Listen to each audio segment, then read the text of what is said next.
Hi, it's Steve. Today we'd like to show you how to change a drum roller shaft on your dryer. It's a really easy repair.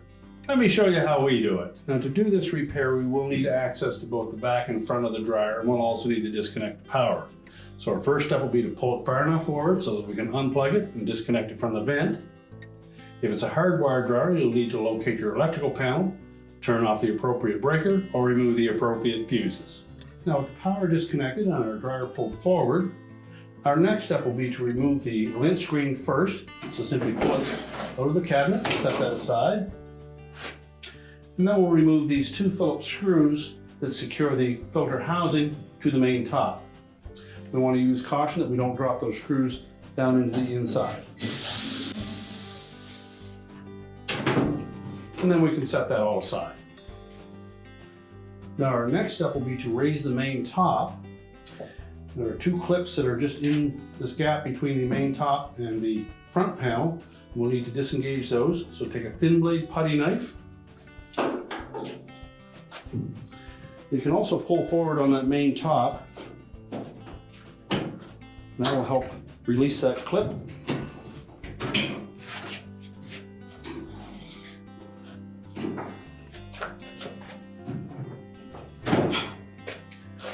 Now once we've unattached those two clips, we can lift that top up, but you'll need somebody to support the weight of that top or be able to lean it up against the wall.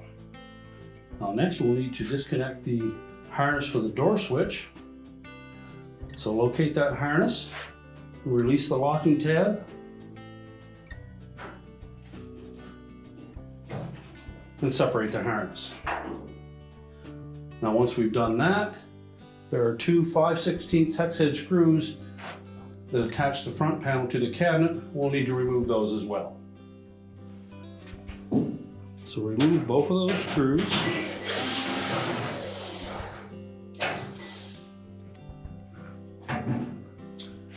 And tilt that front panel slightly forward.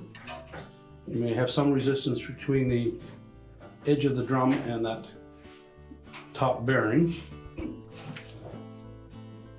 Now with it tilted slightly forward, you should be able to lift up on either side and release it from the front of the cabinet. Now with the retaining screws removed, we're just going to lift up sharply on either side of that front panel to disengage it from a clip at the bottom.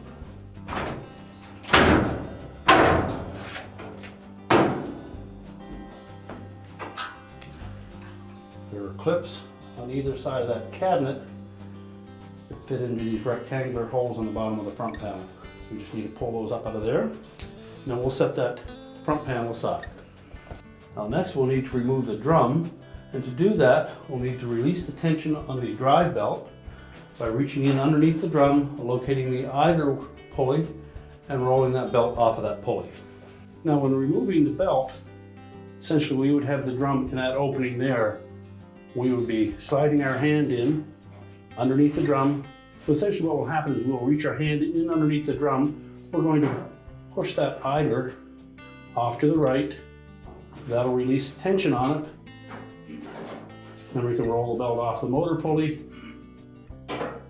and pull it out through, and we'll lift the drum out with the belt. So just reach in on the right hand side, locate the idler pulley, just take some of the weight off that drum. And we're going to push that pulley towards the edge of the cabinet. Roll the belt off, and then lift it off of the motor pulley. And then using the belt for support, we'll lift the drum off of the drum rollers at the rear and pull it out through the cabinet on the front, and we'll just set that aside. The idler pulley sits in a slot right underneath the motor pulley, and the belt will hold tension against it to keep it in place. Now our next step will be to remove that little tri-ring off the end of that shaft. So taking a small flat blade screwdriver, we'll just bend that enough to lift it out of the groove on the shaft, remove it and set it aside to be reused. Pull the drum roller off.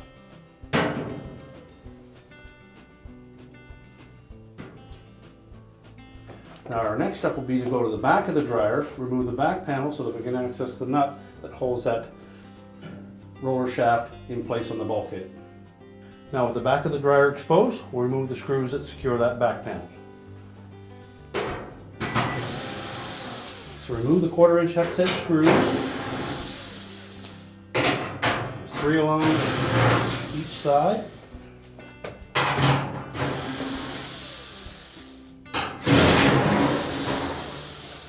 All that remains are 3 more around this U-shaped opening. And 1 more underneath the power cord.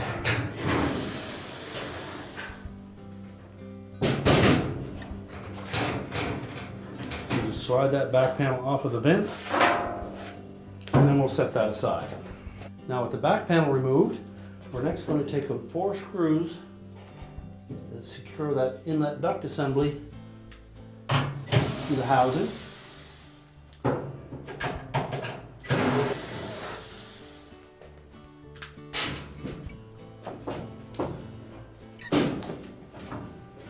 Lift up on that housing until it clears the bottom lip of that cabinet. And we can pull it down through the opening from the main top. We're just going to temporarily set that aside. Now next we'll take either a 9/16 socket and ratchet or a wrench, and we'll remove that retaining nut.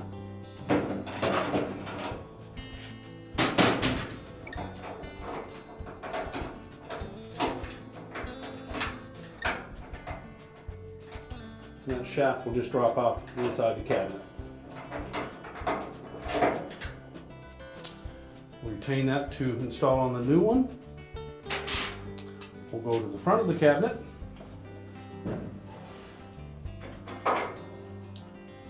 Remove the old shaft plus the flat washer.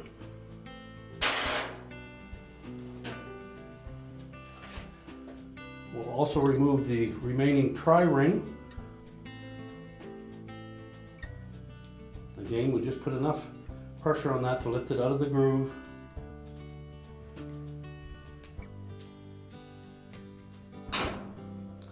Then slide it off the back of that shaft. Take the new shaft. We'll slide that tri-ring up into the groove.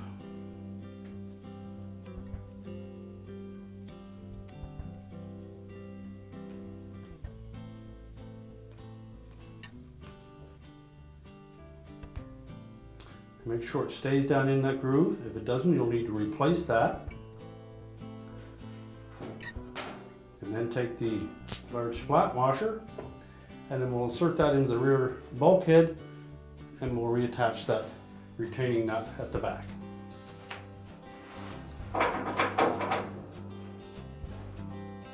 Now you may require 2 people to do this procedure. Somebody to hold that shaft while we install the nut on it.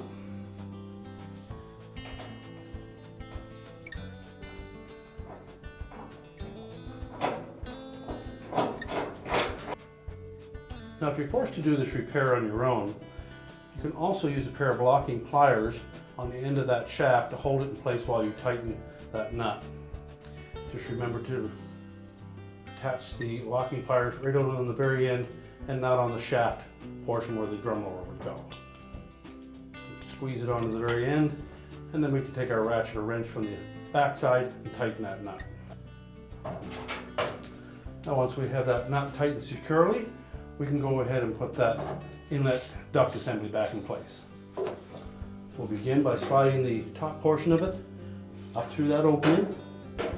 And you'll want to monitor it from the top to make sure that it stays below the surface of that main top. Lift it up enough that we can tuck the bottom edge in behind the lip of that cabinet.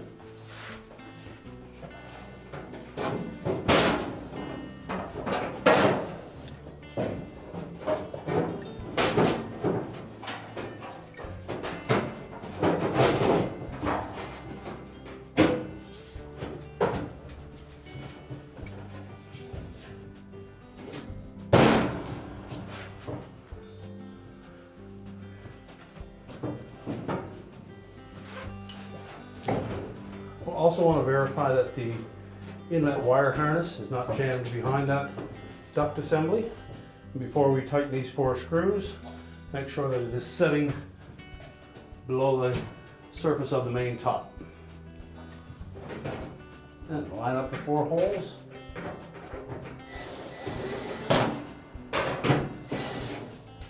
Tighten those securely. With the inlet duct reinstalled, we can now put the back panel on. So we'll start by setting that opening on the top of the vent, and we'll lift it up enough that we can install one of the screws around that U-shaped portion at the center, just enough to hold it in place. We can go to the 4 corners. We won't tighten these screws, we'll just make sure that they line up.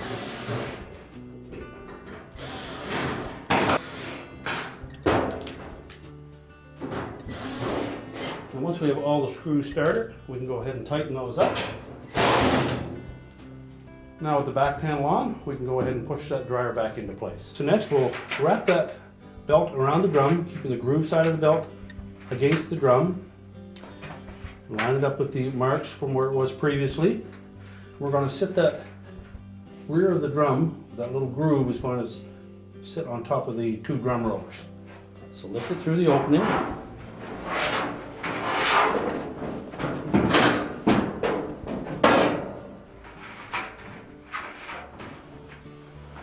Make sure that the drum is sitting firmly on both rear drum rollers.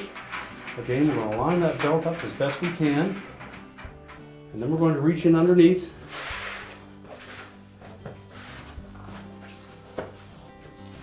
We'll reposition that idler pulley assembly into the base.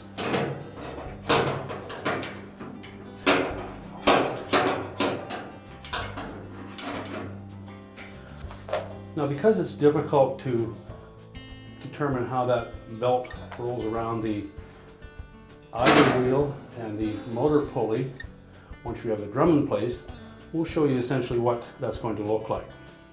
With the belt wrapped around the drum, we're basically going to feed it underneath that idler through that opening. Make sure the idler sits into the proper slot in the base. We'll end up wrapping the groove side of that belt around the motor pulley. We'll have the flat side of the belt against the idler, and as we put tension on that idler, the drum would go in that large opening. That allows the spring tension of that idler to keep that belt tight all the time. We'll take the belt all the way to the left, hold over top of that idler pulley, and then we're going to pull it as a loop through the opening beneath the idler pulley.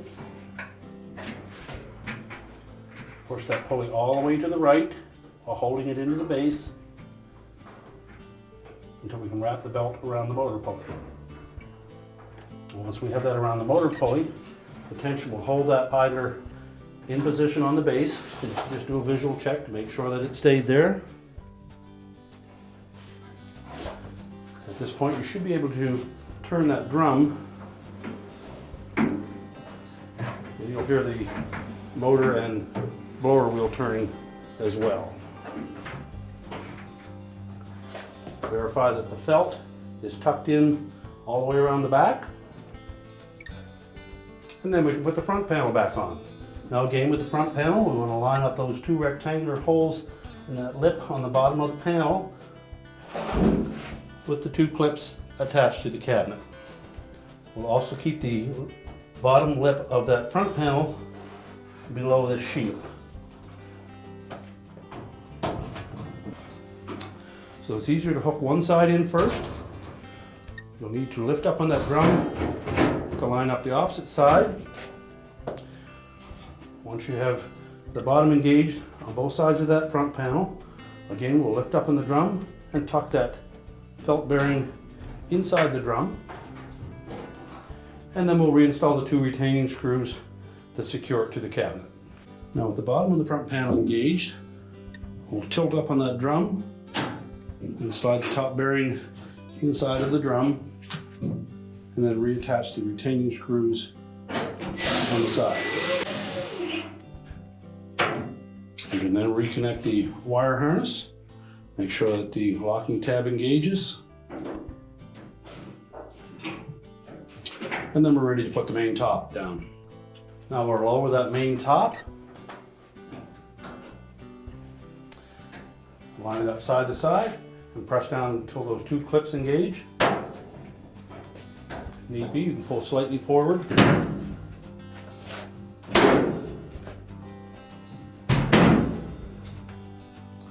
Make sure it's clipped solid on both sides. Push that filter housing in place so that the screw holes line up, and then we'll reinstall those. So now we'll go ahead and put the two retaining screws in for that lint filter housing. Make sure the holes line up. And use caution that we don't drop those screws down into that opening.